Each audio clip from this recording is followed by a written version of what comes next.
J'adore Angela Merkel. En fait, j'aime bien les bons élèves en général. Et Angela Merkel, la chancelière de l'Allemagne, en est une. Son pays aussi, d'ailleurs, dans la classe européenne, qui comprend, je vous le rappelle, 27 élèves, c'est le premier de classe, 3,6% de croissance en 2010.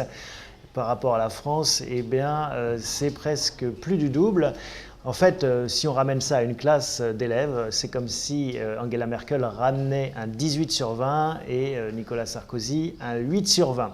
Alors, pourquoi faut-il aimer les bons élèves?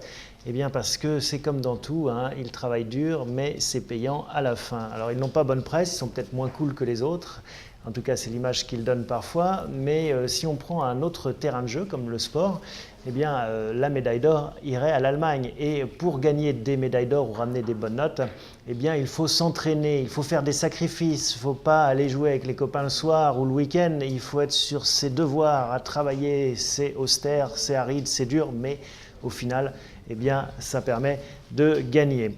Et c'est pour ça qu'on a besoin de plus de bons élèves et que le débat sur les 35 heures, par exemple ici en France, sur le temps de travail, me semble quelque peu surréaliste. Comment peut-on imaginer encore que c'est en travaillant de moins en moins qu'on aura une vie de plus en plus belle?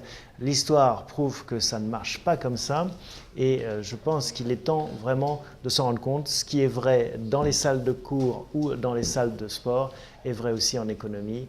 Vive les bons élèves et vive ceux qui travaillent plus.